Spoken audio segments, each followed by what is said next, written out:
Bismillahirrahmanirrahim. Assalamualaikum warahmatullahi wabarakatuh. Perkenalkan kami dari kelompok 1 ya, dalam tugas lokakarya demonstrasi kontekstual dalam program sekolah guru penggerak yang membahas tentang komunitas layan literasi mandiri. Di samping ini saya perkenalkan terlebih dahulu ya anggota kelompoknya, fasilitator Bapak Rejal Akbar ya, dengan anggota kelompok terdiri dari 5 orang ya, saya sendiri Cici Cahaya, kemudian Bapak Tatang Suganda, kemudian Ibu Ani Resti ya, kemudian Ibu Elis Mulyani dan Ibu Aam Hamad ya, dan kami akan memberikan berbagi video tentang diskusi kali ini. Selamat menyaksikan. Pertanyaan sesuai dengan kasus tadi yang sudah dibacakan, Bapak dan Ibu dalam komunitas belajar tersebut ini berperan sebagai penggerak komunitas dari unsur guru, kepala sekolah, dan pengawas. Pertanyaan nomor 1, sebagai guru, uraikan upaya optimalisasi komunitas belajar pada kasus tersebut. Ya, baik Bu, terima kasih. Mencermati dari kasus yang tadi sudah disampaikan, di awal kita mengetahui bahwa masih ada 12 guru itu yang belum aktif. Artinya langkah pertama untuk memaksimalkan dari komunitas belajar itu adalah kita harus mengajak dulu guru-guru yang 12 ini agar mau ikut. Jadi mengajaknya secara pendekatannya itu komunikatif. Nah, pendekatan komunikatif artinya memberikan kenyamanan dulu ya Bu kepada mereka sehingga mereka mau untuk bergaul dulu, mungkin Diambil dulu hatinya ya. Betul sekali. Mengajaknya itu jangan memaksa ya, tetapi tadi kata doa itu dengan secara ramah, kita itu sopan santun. Jadi insya Allah hatinya itu akan tergerak melihat dengan ucapan kita, tingkah laku kita, kegiatan kita. Diam-diam mereka itu pasti melihat dulu di komunitas belajar ini apa nih yang sedang dilakukan. Insya Allah kalau sudah mereka hatinya merasa tergerak, insya Allah dia akan Merasa ikut. butuh ya, betul, merasa butuh dengan komunitas belajar kita. Oke, barangkali dari di tim kecil dari komunitas tersebut harus boleh dibuatlah acara atau event yang sangat menarik dalam komunitas tersebut. Selain menarik, juga mengikat atau materi-materi itu dapat mengikat kepada seluruh anggota sehingga diperlukan oleh semua anggota. Kalau hanya sebatas pendalaman materi, tidak ada ikatan-ikatan untuk sesuatu kepentingan dari personalnya, itu mungkin bisa dianggap kurang menarik kalau untuk awal-awal, karena mungkin mindsetnya mereka yang 12 itu karena tidak ada ikatan-ikatan untuk kepentingan personal tersebut, sehingga untuk awal-awalnya bisa lah sebagai pancingan diadakan mungkin event-event yang memang menarik bagi mereka yang 12 itu, sehingga dapat mengikat personal tersebut, misalkan semacam reward atau misalkan tadi selain reward kalau tidak masuk mungkin ada punishmentnya gitu lah. Misalnya dicarikan strateginya itu bagaimana. Jadi dari tim kecil mungkin bisa berkomunikasi dengan kepala sekolah sehingga nanti acaranya bisa menarik yang 12 tersebut. Dengan sendirinya mereka akan tertarik dan masuk, tidak merasa terpaksa, begitu mungkin boleh.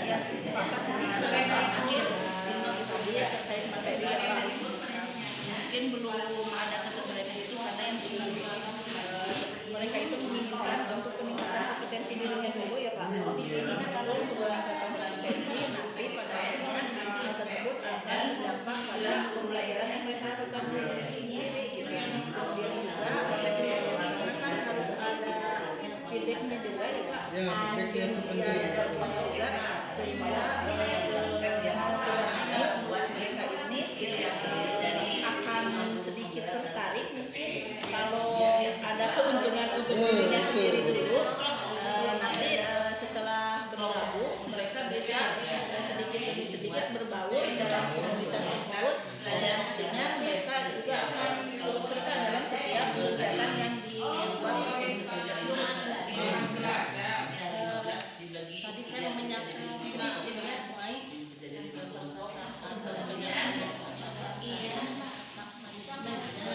mekanisme jangan ya Pak ya, yang 12 orang itu nanti takut Pak, nanti saya kena dicoret aja ya Pak ya. Sudah barangkali disepakati itu ya untuk itu pertanyaan yang nomor 1 yang optimalisasi komunikasi pembelajaran. Jadi dapat disimpulkan bahwa tim kecil harus terus memotivasi terhadap teman-temannya, kemudian menjadi figur pendekatan komunikatif agar para guru dengan sendirinya tidak merasa terpaksa ikut dalam aktivitas komunitas belajar. Ya, dilanjut ya untuk nomor 2. Pertanyaannya, sebagai kepala sekolah, uraikan upaya adaptif pengembangan diri kepemimpinan sekolah dalam optimalisasi komunitas belajar pada kasus tersebut.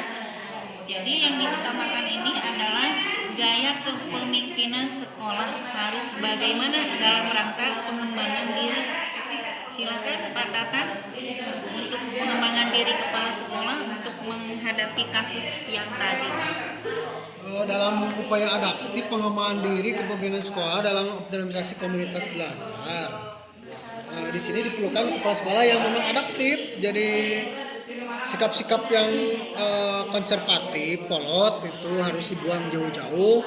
Apalagi menghadapi guru-guru yang muda-muda. Nah itu harus kita dalami, dekati kebiasaannya ataupun hobinya pada saat ini. Kalau misalkan banyak hobinya yang tiktokan atau buat konten, pastilah jadi konten kreator. Kadang-kadang itu yang muda-muda mah sudah malah mahir. Ya sebagai pimpinan kepala sekolah itu harus mengakomodir kemampuan guru-guru tersebut. Dan untuk yang 12, kepala sekolah juga harus adaptif ke 12 guru tersebut untuk bisa melakukan pendekatan sehingga mereka tertarik dengan program komunitas belajar yang ada di sekolahnya. Dengan demikian kepala sekolah di sini diperlukan kepala sekolah yang bisa masuk ke beberapa zaman. Kalau misalkan ada di sekolah itu bisa dianalisis, ada misalkan guru yang udah tua atau medium atau yang sangat junior, nah itu harus bisa masuk ke 3 level tersebut sehingga si 3 level guru yang ada tersebut dapat terlayani semuanya dan dapat terarahkan untuk kegiatan semacam komunitas belajar ataupun mungkin kegiatan-kegiatan yang lainnya. Mungkin barangkali dari yang lain bisa ditambahkan. Ya, kompetensi kepala sekolah dalam memahami kasus ini kepala sekolah harus bisa komunikasi ya, kemudian menambah referensi komunikasi dengan guru dan mengetahui karakteristik guru-guru tersebut sehingga dengan sendirinya tidak merasa terpaksa, akan merasa nyaman berada di sekolah begitu. Jadi akan merasa butuh untuk komunitas belajar tersebut. Barangkali Bu Elis akan menambahkan. Jadi saya menambahkan sedikit ya Pak. Gaya kepemimpinan sekolah juga itu sangat berpengaruh ya Pak. Gaya itu gaya ada yang sekte gitu ya. Ini mani barat saya nih gitu ya. Jadi yang membedanya tidak berbeda. Jadi gaya kepemimpinan sekolah juga itu gimana ya? Harus bisa fleksibel, harus bisa merangkul dari semua kalangan. Jadi membuat nanti pembaru yang ramah untuk begitu. Atau di anggaran juga gitu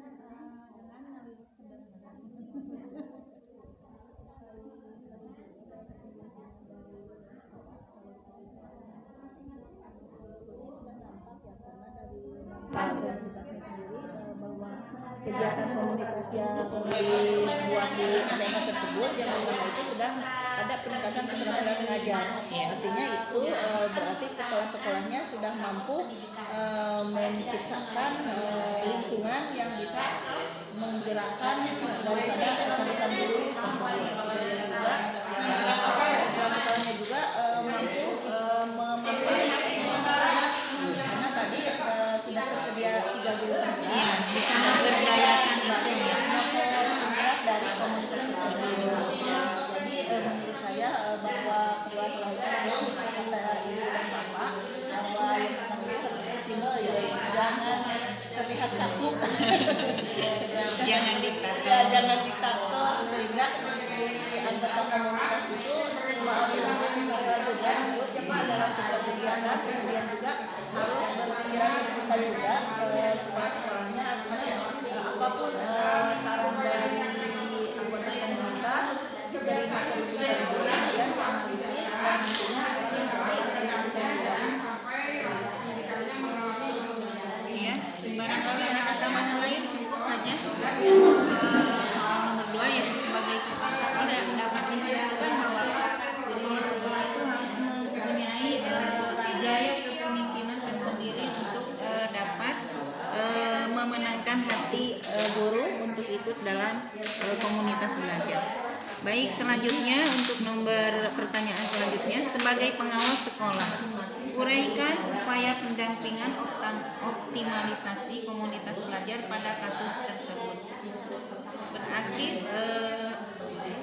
intinya ini pendampingan, optimalisasi pendampingan. Bagaimana Sebagai pendampingan? pengawas saya tupoksinya melakukan pendampingan kepada sekolah-sekolah. Dalam hal ini ada kasus komunitas belajar di apa ini?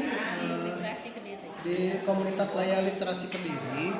Sebagai upaya pendampingan sudah tentu kami akan selalu menghadiri manakala nanti ada undangan untuk pelaksanaan kegiatan komunitas belajar sesuai dengan jadwal yang ada di komunitas layar literasi Kediri.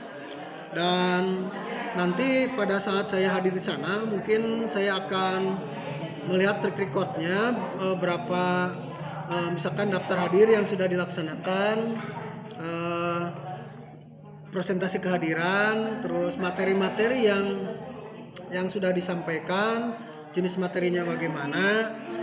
Untuk pendampingan tersebut sudah barang tentu setelah analisis nanti dari presensi absen, kemudian materi, saya akan mengarahkan supaya literasi Kediri ini lebih baik, berjalan lebih baik. Apa yang sudah dilaksanakan, apa yang perlu ditingkatkan, kami dari tim pengawas sesuai dengan hasil kesepakatan dari Korwas, maka kami dari pengawas itu harus selalu mendampingi. Kalau ada masalah seperti ini, insya Allah akan mendampingi kegiatan komunitas belajar yang dilakukan di literasi komunitas layar literasi Kediri. Dan mohon mungkin kepada tim kecil atau kepala sekolah, manakala ada kegiatan pertemuan komunitas belajar, kasih tahulah saya, mau via WA atau via undangan, insya Allah saya akan datang untuk mendampingi supaya nanti kegiatan komunitas belajar ini dapat berjalan lancar dan sesuai dengan koridornya. Begitu Pak, Ibu ya. Terkait dari kasus pertama ini, peran serta dari pengawas sekolah itu sudah terlihat. Pertama itu yaitu dari kegiatan komunitas yang poin 4 yaitu advokasi dan kebijakan. Jadi sebagai pengawas itu selalu, betul kata Bapak tadi, mendampingi ya Pak. Iya, Selalu mendampingi, menjadi influencer, menjadi pendukung utama. Kemudian juga sebagai pengawas itu harus up to date gitu. Jadi apapun kebijakan yang terbaru dari pemerintah, pengawas itu harus yang pertama kali mengetahui sehingga bisa menyebarkannya itu ke kepala sekolah dan kepada guru-guru. Nah, di dalam kasus tadi sepertinya peran serta dari pengawas ini sudah berjalan karena sudah terlihat pada kegiatan komunitas tersebut. Bagaimana menurut Ibu? Tapi begini Bu, sebelum untuk informasi-informasi terkini, meskipun posisi sebagai pengawas, karena pengetahuan sekarang sudah terbuka ya, sudah terbuka pengetahuan, jadi tidak, kadang-kadang mungkin kalau saya lalai, bahkan lebih tahu Bapak Ibu kepala sekolah atau Bapak Ibu guru. Jadi tolong sekarang mah kita setara, siapa yang lebih awal tahu ya harus langsung memberitahukan kepada yang lain. Beda paradigmanya dengan dulu. Kalau dulu kan top down ya, kalau sekarang mah udah terbuka semuanya, setara. Sebab informasinya sudah terbuka luas, lebar, siapapun, kapanpun dapat menerima informasi. Kalau yang lalai pasti ketinggalan Bu ya. Jadi mungkin kita saling lah, siapa yang lebih dulu dapat informasi yang terkini, yang positif untuk kemajuan komunitas belajar ya bisa langsung dicarikan ke komunitas tersebut. Gitu juga lah. Betul itu apa yang dikatakan oleh Bapak Pengawas, bahwa siapa yang lebih tahu, lebih awal mengetahui informasi itu langsung share aja. Dan sebagai pengawas mungkin keberadaan di Kombel itu pemberian penguatan kepada guru, kepada kepala sekolah, betapa pentingnya Kombel gitu. Jadi ada reward lah, ada penguatan tersendiri untuk para guru dan kepala sekolah. Baik Bapak dan Ibu, untuk nomor 3 mungkin sudah dapat disimpulkan ya terkait kebijakan yang diberikan oleh pengawas. Untuk nomor 4, buatlah mind mapping optimalisasi komunitas belajar yang efektif berpusat pada murid menggunakan bahan yang telah disediakan. Tadi di kasus apa bahannya? Saya buat main mapnya pakai ini aja, pakai metode tulang ikan aja.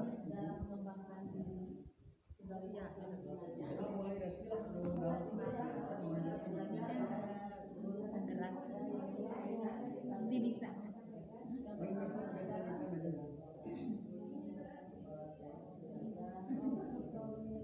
Ya berarti nomor 4 sudah dapat terjawab ya Bu Airesti. Ya yang mau dibikinkan model tulang ikan ya. Nah sekarang berarti 4 pertanyaan sudah terjawab. Baik Bapak dan Ibu, kita simpulkan saja ya dari soal yang pertama. Yang pertama, sebagai guru harus selalu terbuka untuk mengikuti kegiatan Kombel. Kemudian kepala sekolah harus pandai-pandai menganggarkan dan punya gaya kepemimpinan supaya terjadi komunikasi bersama guru yang baik. Kemudian sebagai pengawas terkait dengan kebijakan harus up to date ya terhadap perubahan-perubahan yang ada, dan siapa yang lebih dulu mendapat informasi itu tidak menutup kemungkinan untuk memberikan informasi kepada guru atau sekolah. Kemudian untuk nomor 4, untuk membuat mind mapping optimalisasi itu dibuatkan dengan model tulang ikan ya. Demikian presentasi atau diskusi dari kelompok kami. Semoga diskusi kali ini bisa memberikan manfaat dan dapat memberikan inspirasi baru bagi kita semua. Demikian, terima kasih dan wassalamualaikum.